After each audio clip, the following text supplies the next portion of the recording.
அனைவருக்கும் வணக்கம். தொடர்ந்து ஆதரவளித்து வர அனைத்து அன்புள்ளங்களுக்கும் மிக்க நன்றி. 2026 சட்டசபை பொதுத் தேர்தலில் திமுகவை வீழ்த்தணும்னா பிஜேபியோட அதிமுக கூட்டணி வைக்கணும்னு சொல்லி சைதை துரைசாமி ஒரு அறிக்கை ஒன்றை வெளியிட்டிருக்காரு. அந்த அறிக்கையில என்னென்னலாம் குறிப்பிட்டிருக்காரு அப்படின்னா, அதிமுகவில் வந்து ஜார்ஜேன்னு பிரிஞ்ச காலத்திலிருந்தும் சரி, அம்மா மறைவுக்கு பின்னாடி ஒருங்கிணைப்பாளர் இணை ஒருங்கிணைப்பாளர்னு உருவாகிற காலத்திலும் சரி, அந்த காலகட்டங்கள்ல என்னுடைய பங்களிப்பு வந்து அதிகமா இருந்திருக்கிறது. அந்த தகுதியின் அடிப்படையில தான் இந்த அறிக்கை நான் ஒரு வேண்டுகோளா நான் வைக்கிறேன் அப்படின்னு சொல்லிட்டாங்க. அதிமுக வந்து இன்னைக்கு பல பிரிவுகளா பிரிஞ்சு கிடக்கு. அதை ஒருங்கிணைக்கிற முயற்சியில வந்து ஈடுபடணும். தொண்டர்கள் எல்லாருமே வந்து மிகப்பெரிய அளவுல விரக்தியில இருக்கிறாங்க. அதிமுக ஒருங்கிணைந்திராதா, அம்மாவனுடைய ஆட்சி கொண்டு வர மாட்டாங்களா அப்படின்னு சொல்லி ஒரு இயக்கத்துல இருக்கிறாங்க. அதனால வந்து அதிமுக ஒருங்கிணைணும் அப்படின்னு சொல்லியிருக்கிறார். புரட்சி தலைவர் எம்ஜிஆர் அவர்கள் வந்து அவர் பாடிய வரிகளுக்கு தகுந்த மாதிரி அவர் வந்து வாழ்ந்து காட்டிட்டு போனாரு. புரட்சி தலைவர் எம்ஜிஆர், புரட்சி தலைவர் அம்மா அவர்களுடைய புகைப்படங்களை வந்து பேனர்களாகவும் சுவரொட்டிகளும் வந்து மிகப்பெரிய அளவுல இருக்கணும். அதிமுகவுடைய கொள்கையில வந்து மக்கள் மத்தியில கொண்டு போய் சேர்க்கணும்.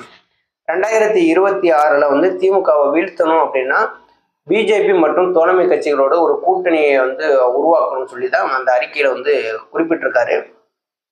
புரட்சி தலைவர் எம்ஜிஆர் அவர்கள் வந்து எப்போதுமே பார்த்தீங்கன்னா மத்திய அரசோடு வந்து இணக்கமாகவே வந்து செயல்படக்கூடியவர். புரட்சி தலைவர் எம்ஜிஆரும் காங்கிரஸும் வந்து கூட்டணியில இருக்கும்போது தஞ்சாவூர்ல வந்து இடைத்தேர்தல் நடக்குது. அந்த இடைத்தேர்தலில் வந்து இப்போ கூட்டணி கட்சியாக இருக்கக்கூடிய அதிமுகவுக்கு சீட்டு ஒதுக்காம காங்கிரஸே வந்து நிற்கிறாங்க. அப்போ காங்கிரஸ் நின்ற உடனே வந்து அதிமுகவுக்கும் காங்கிரஸுக்குமான கூட்டணி வந்து முறியுது. காங்கிரஸ் என்ன பண்ணிட்டாங்க, திமுகவோட கூட்டணி வச்சுட்டாங்க. திமுகவோட கூட்டணி வச்சு பாராளுமன்ற தேர்தலை சந்திக்கிறாங்க. இந்திரா காந்தி அவர் வந்து பிரதமராக வந்துடுறாங்க. இப்போ கருணாநிதி தான் தெரியுமே, கூட இருந்தே குழி பறிச்சு எல்லா வேலையும் பார்க்குறாரு. அவர் என்ன பண்ணிட்டாரு, தமிழகத்துல வந்து அதிமுகவுடைய ஆட்சியை கலைக்கணும்னு சொல்லி இந்திரா காந்தி அவர்கள்ட்ட சொல்ல, இந்திரா காந்தி அவர்கள் என்ன பண்ணிட்டாங்க, அப்ப பிரதமராக இருந்தாங்க இல்லையா, தமிழகத்துல வந்து புரட்சி தலைவர் எம்ஜிஆர் உருவாக்கி அந்த அதிமுக ஆட்சியை வந்து கலைச்சிட்டாங்க. 1984 வந்து தேர்தல் நடக்குது. அந்த தேர்தலில் வந்து புரட்சி தலைவர் வந்து மக்கள்கிட்ட சந்திச்சு சொன்ன ஒரே வார்த்தை என்ன அப்படின்னா, நான் என்ன தவறு செய்தேன், என்னுடைய ஆட்சியை கலைச்சிட்டீங்க, நீங்க வந்து தீர்ப்பளிங்க அப்படின்னு வந்து சொல்லிதான் அந்த சட்டசபை பொது தேர்தலையே சந்திக்கிறார். அப்படி சந்திக்கும் போது பார்த்தீங்கன்னா மக்கள் வந்து மிகப்பெரிய அளவில் ஆதரவு கொடுத்து திரும்பி வந்து 1984 புரட்சி தலைவர் எம்ஜிஆர் அவர்கள் தலைமையில் அதிமுக ஆட்சி நடக்குது. அதன் பின்னர் வந்து திமுகவை எப்படியாவது அரசியலிருந்து ஓடாங்க கட்டணும் அப்படிங்கிறதுக்காக எம்ஜிஆர் அவர்கள் என்ன பண்ணாங்க, இந்திரா காந்தி அம்மையாரோடு மிக நெருக்கமாக காட்ட ஆரம்பிச்சிட்டாங்க. தமிழகத்துக்கு தேவையான நிதிகளை வந்து கொண்டு வர ஆரம்பிச்சிட்டாங்க. அதிமுகவுக்கும் காங்கிரஸுக்குமான ஒரு உறவு வந்து உருவாயிருச்சு. எப்போதுமே மத்தியில் ஆளக்கூடிய அரசுகளோடு இணக்கமாக செயல்படக்கூடியவர், நட்போடு செயல்படக்கூடியவர் தான் புரட்சி தலைவர் எம்ஜிஆர் அவர்கள். அவருடைய நடைமுறையை நீங்க கடைபிடிங்க அப்படின்னு சொல்லி தான் அந்த அறிக்கையில வந்து குறிப்பிட்டிருக்காங்க. கூடி வாழ்ந்தால் கோடி நன்மை, குற்றம் பார்க்கின் சுற்றம் இல்லை, மறப்போம் மன்னிப்போம். இதனுடைய அடிப்படையில நீங்க வந்து அதிமுகவை ஒருங்கிணைக்கிற வழியை நீங்க பாருங்க. அதிமுகவுடைய விசுவாசிகளையும் திமுகவுடைய எதிர்ப்பாளர்களையும் ஒன்று சேர்த்து அவர்களை எல்லாம் வந்து உருவாக்கி அதிமுக வந்து பலப்படுத்துற வழியை பாருங்க. இது தொண்டர்களுடைய எண்ணமா இருக்குது. இது என்னுடைய தனிப்பட்ட எண்ணம் கிடையாது. இது வந்து ஒட்டுமொத்த தொண்டர்களுடைய எண்ணமாகத்தான் நான் இந்த அறிக்கையை வந்து நான் வெளியிடுறேன்.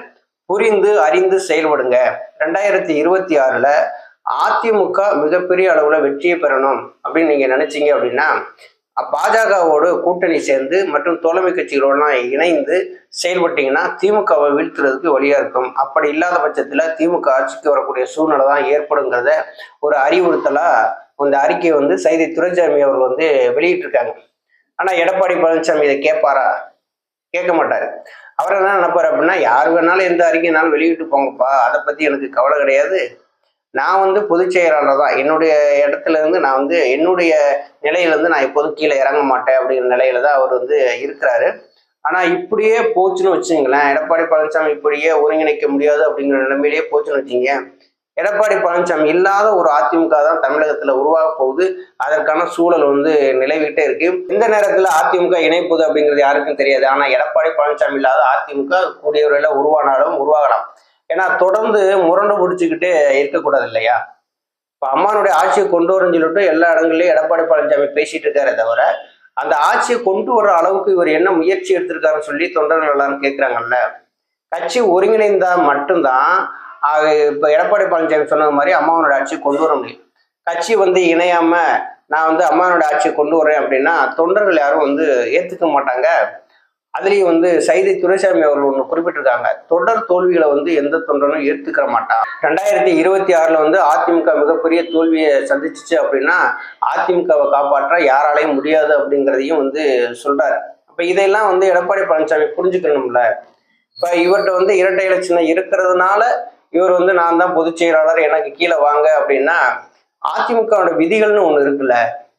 நாளைக்கு ஒரு தொண்டன் வந்து எனக்கு ஒரு பெரிய பொறுப்புக்கு வரணும் ஆசைப்படும் போது, ஒரு பொதுச் செயலாளர் பொறுப்புக்கே வரணும்னு சொல்லி ஆசைப்படும் போது அவனால வர முடியுமா? அதுதான் ஐயா ஓபிஎஸ் அவர்கள் சொல்லியிருக்காங்க. இனிமேல் ஒரு தொண்டன் தான் இனிமேல் தலைமை பொறுப்புக்கு வருவான் அப்படின்னு வந்து சொல்லியிருக்கிறாங்க. ஆனா எடப்பாடி பழனிசாமிக்கு எதுவும் புரியுறது மாதிரி இல்லை.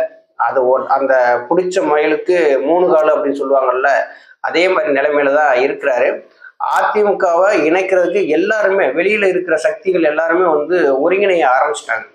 இப்ப கட்சியை விட்டு அப்பாற்பட்டு இருக்கிறவங்களும் ஏன்பா அதிமுக இணைய மாட்டேங்குது, இணைஞ்சா தானப்பா நல்லது, அப்பத்தானே தொண்டர்களுக்கும் பொதுமக்களும் கொஞ்சம் நிம்மதியா இருப்பாங்க. மக்கள் எதிர்பார்க்கறது என்ன? அதிமுக ஒருங்கிணையணும், ஆட்சிக்கு வரணும். திமுகவினுடைய ஆட்சியை வந்து மக்கள் வந்து ஏத்துக்கிறல. இப்ப நடக்கிற பார்த்துன்னா கொலை, கொள்ளை, கற்பழிப்பு, வழிப்பறி, இது போதைப் பொருள் கடத்தல் இப்படி தொடர்ந்து நடந்துகிட்டே இருக்கு. மக்கள் வந்து எப்போதுமே வந்து திமுகவுக்கு வந்து பெரும்பான்மை கொடுத்து ஆள சொல்றது கிடையாது. இப்போ அதிமுக பிளவின் காரணமாகவும் அதிமுகனுடைய உட்கட்சி பூசல் காரணமாகவும் தான் இன்னைக்கு திமுக வந்து ஆட்சி அமைச்சது. இல்லைன்னா எந்த காலத்துல தனிச்சிருந்து அவங்க வந்து வெற்றியை பெற்றாங்க? அது கிடையாது. இப்ப சைதை துரைசாமி வந்து தெளிவான ஒரு ஒரு அறிக்கையை வந்து வெளியிட்டிருக்காங்க. ஆனா எடப்பாடி பழனிசாமி இதை எப்படி எடுத்துக்கிறாரு அப்படிங்கிறதா தெரியல. நன்றி, வணக்கம்.